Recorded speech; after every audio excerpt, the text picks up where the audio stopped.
Terror is defined by the Oxford Dictionary as extreme fear. It is a noun. When applied with a suffix, the meaning changes completely. It becomes an act, a phenomenon, a verb. When terror becomes terrorism, everything changes. Extreme fear becomes only a simple part of it, even though it is fundamental to its meaning. Currently, there is no single definition for terrorism. There is, instead, a plethora of differing definitions constructed by governments. Each is an additional aspect of the word, but none encompass it holistically. Herein lays the issue. Without a definition, a word becomes nothing more than an idea.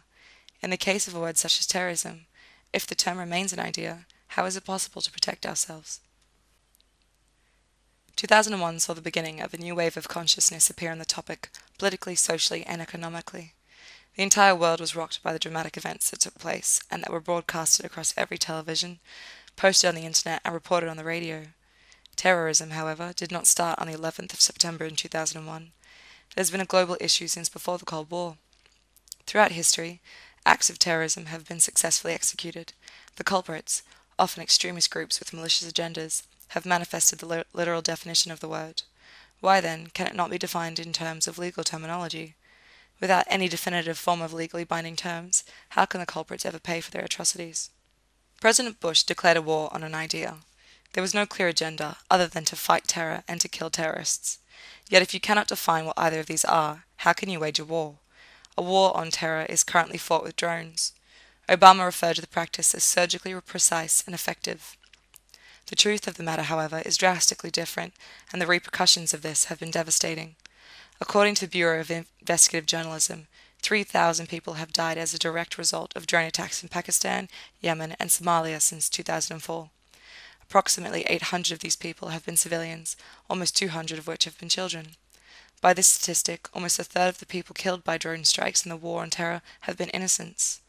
This paints a very bleak picture of American efforts when the very reason for the attacks is to defend American innocence. Without any form of clear definition, the line between terrorist and freedom fighter is impossibly blurred. The war against an idea has had severe tangible repercussions. Innocent casualties aside, breaches in civil liberties designed to minimize the risk of terrorism are increasing. Human beings are being held against their will, living in constant fear and are breeding hatred because of the actions of the good guys. Even if the motives behind the war on terror are justified and noble, without first defining what terrorism is and who is responsible, there can be no justified or noble way to fight it. In order to effectively wage a war on terror, there has to be a global reaction. You cannot fix a global challenge without the aid of the rest of the world. Otherwise it becomes a series of decisions made by a single member state for the betterment of themselves. The United Nations currently states the global protocols available for fighting terrorism. Terminating the flow of financial and weaponry aid that is fed into terrorist organizations is the first way in which the war can be fought on a global level. This protocol, however, does not provide for a global-scale effort of international alliances against the physical assault of terrorism. The fight against terrorism needs to be fought in three ways: identify, attack, and protect. Before the rhetoric had been spoken, before a gun had been lifted, and before another innocent had died, there should have been the establishment of a definition. This is the first and perhaps the most important aspect of fighting this global challenge. An international legal definition that acts as a foundation for determining the degree of severity of terrorism needs to be implemented. No ifs, no buts. Give it a name, give it a face, give it a story. Only then can there be a justified global movement against terrorism. Attack.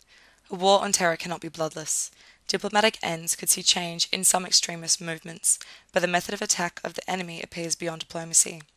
If a plan of attack can be adopted by the global member states against the enemy that has been defined and agreed upon by the same actors, then the world can get one step closer to effectively fighting terrorism. If you can identify the enemy, the world will not be robbed of innocence, the good guys will not be seen as the bad guys, and war, which has been stated to be inevitable, will be less of an atrocity than it currently is. Protect. You can defend yourself from a known enemy. Turn the idea of terrorism into a series of legal terms, and you have a platform to work from that is justified and globally accepted.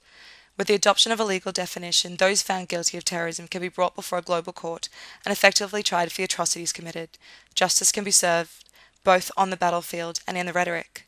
Unless a definition is first established, however, it will not be possible to achieve global participation in this war. understanding the current beliefs of both the public and the policymakers. Social media, Hollywood, advertising, and rhetoric heavily impact the public's understanding of what terrorism is. Regarding the views of the politicians, the consensus varies widely, for instance, in the case of the United States and the United Kingdom. The US approaches defining terrorism specifically in the Patriot Act of 2001 and generally under the FBI's definition. The Patriot Act outlines specific acts that constitute terrorism, such as hijacking and kidnapping. The FBI's definition, instead, aims to make a general statement about the nature of terrorist offences and then endeavours to determine the type of terrorism based on intent and the origins of the organisation. This contrasts starkly with the definition provided by the United Kingdom, which surmises that terrorism is an act designed to seriously interfere with or seriously disrupt an electronic system. Violence is not even mentioned. These definitions differ so vastly they could regard entirely different ideas. This kind of discrepancy amongst legal definitions jeopardizes any chance of judicial justice. Achieving an internationally agreed upon definition begins with understanding that defining terrorism can be approached in two ways. Firstly, terrorism can be defined generally. By outlining a basic skeleton of what constitutes terrorism, it can be better applied to legal proceedings. This would be most effective in referring to the notion that terrorism is a physical act. It is made with negative intent against a large-scale organization, a country, or a type of people. It is often enforced by ideological or personal views, and it can be made both domestically and internationally. Without addressing any particular physical act or offence, already a general shape of what terrorism is can be established in this approach. Establishing a final and absolute definition of terrorism will not be instant or simple. Once a general understanding of terrorism is adopted, however, specific acts can be included in the definition in order to better identify atrocities and to be held up in legal proceedings. Once both a general and a specific approach has been achieved in identifying terrorism, an international progression to global participation on fighting can be formed. Without a foundational definition, however, this is impossible.